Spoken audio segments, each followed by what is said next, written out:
Sejam bem-vindos a mais um vídeo no canal. E hoje eu vim trazer a resenha para vocês de um livro que mexeu muito comigo. É de um autor que eu amo. Vocês já sabem qual é, né? Porque tá no título. E eu tô falando de Além da Porta Sussurrante. Eu gosto muito da escrita do T.J. Klune. E eu já tinha lido A Casa do Marcirúlio, né? Esse aqui é o meu segundo livro dele. E esse livro aqui vai abordar outros temas bem complexos. E ele consegue abordar de uma forma leve. Ele consegue fazer com que um tema que poderia ser pesado seja abordado de uma forma mais tranquila.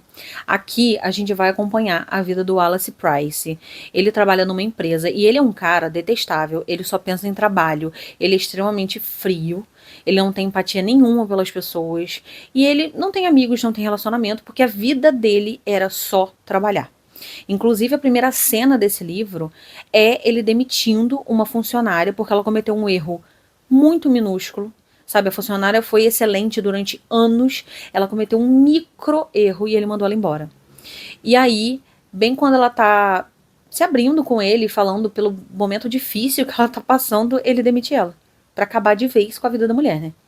E aí ele fica assim, sem entender, porque na cabeça deles ela está super errada, porque ela cometeu um erro inadmissível. E, né, ele até chama a segurança pra tirá-la dali pra que ela não faça uma cena. E aí depois disso, ele sofre um infarto e ele morre. E é aí que a história realmente começa.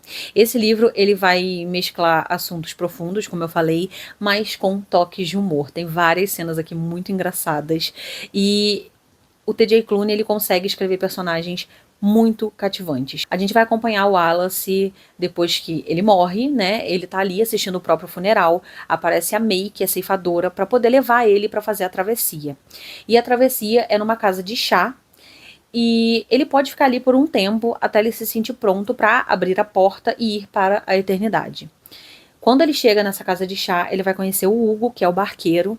E assim, quando ele chega nessa casa de chá, ele tá completamente revoltado, porque ele fala: como assim eu morri? Eu tenho muita coisa para fazer. E tudo que ele fala de coisa para fazer é relacionado a trabalho. Ele fala: não, porque eu tenho uma audiência, ele é advogado, né? Eu tenho uma audiência na sexta-feira e eu não posso perder, vocês estão loucos, isso aqui não é real. Ele não consegue aceitar a morte dele. Então ele vai passar um tempo ali sendo extremamente desagradável com todas as pessoas, mas graças a Deus, por ele estar ali no meio de pessoas maravilhosas, ele acaba se tocando de que realmente, né, ele morreu e não tem nada que ele possa fazer relacionado a isso. E ele vai começar a se tocar que ele não era uma pessoa tão legal assim, porque ele chega lá e ele fala assim: não, mas eu era uma pessoa maravilhosa, eu era fantástico. Eu acho que não.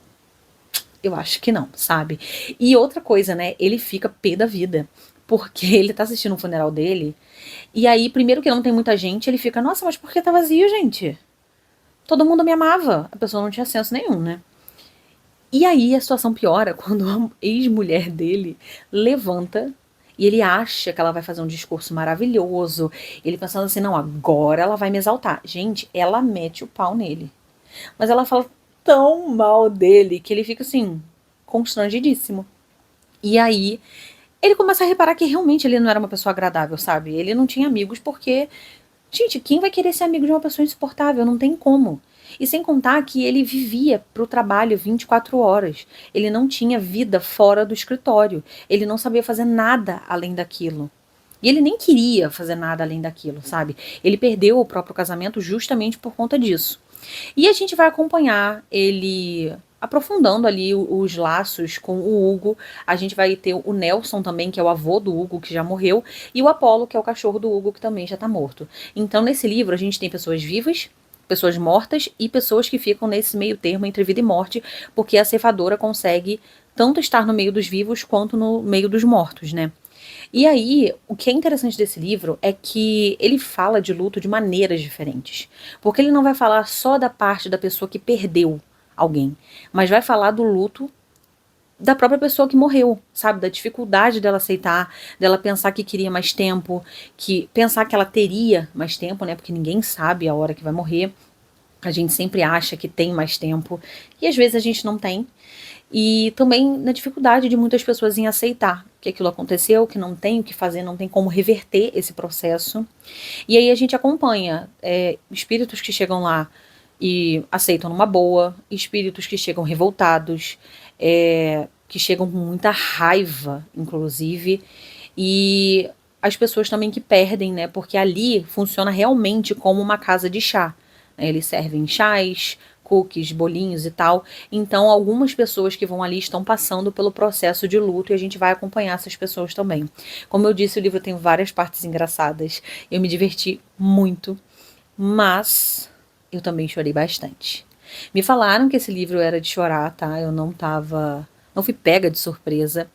Mas eu estava chegando quase na página 300 e até então estava invicta. Eu falei, nossa, eu nem vou chorar. Porque eu estava achando o livro lindo, o livro muito fofo, mas assim, não a ponto de chorar. Gente, eu falei isso, eu li 3 páginas, eu me debulhei em lágrimas. Uma cena ali muito específica acontece, é uma cena muito tocante, não é uma cena assim triste, sabe? É uma cena muito emocionante. E daí pra frente foi só ladeira abaixo, porque qualquer coisa que acontecia eu chorava. Se você não sabe, eu sou uma manteiga derretida, tá? Não sou parâmetro, não. Eu choro à toa, então pode ser que você leia e você não chore. Mas ele é um livro muito lindo, é um livro muito emocionante. Ele passa uma mensagem sobre a morte, sobre como lidar com o luto, muito bonita. E nos agradecimentos está escrito aqui que o T.J. Clooney escreveu no momento em que ele estava passando por um luto. Ele perdeu o parceiro de vida dele, eu não sei se é namorado, marido, porque que não especifica. E ele, além da terapia, né, ele escreveu isso como uma forma de colocar pra fora, sabe? Porque foi um dos momentos mais difíceis da vida dele. E, nossa, até os agradecimentos me deixou bem emocionada, né? Porque quando você vai se relacionar com alguém, você imagina que você vai envelhecer com ela. E não que ela vai ser tirada de você de repente, né? Então tem que ter muita cabeça pra lidar com o luto, porque realmente não é fácil, né? Quem já passou aí sabe. Mas é um livro que eu recomendo demais. Ele é muito lindo. E também tem toda uma questão na parte dos chás, né? Que o Hugo escolhe uma erva para cada um. Porque quando o espírito vai chegar ali, ele recebe esses espíritos com chá. Na verdade, eles chamam de fantasmas, né? Eles recebem os fantasmas com chás. E ele escolhe uma erva específica para cada um, dependendo de como é o temperamento da pessoa. E esses chás, quando essas pessoas tomam, eles sempre lembram de algo da vida deles, né? Quando eles tomam, eles têm alguma lembrança ali da infância, de alguma coisa muito boa que aconteceu na vida deles. E é isso, gente. Eu gostei muito, eu recomendo demais. 5 estrelas, favoritadíssimo. Eu quero muito ler outros livros desse autor, né? Eu só li 2, como eu falei, mas eu quero ler todos, porque eu gosto muito da escrita dele. É uma escrita de conforto pra mim mesmo. Eu já li A Casa do Marcerulho, acho que 3 vezes, de tão fofo que eu achei, de tão aconchegante, sabe? E agora saiu a continuação, finalmente. Então, em breve eu vou ler e vou trazer pra vocês as resenhas também. Eu espero que vocês tenham gostado. Me digam se já leram esse livro ou se já leram algo do autor também. É isso. Um beijo e até a próxima.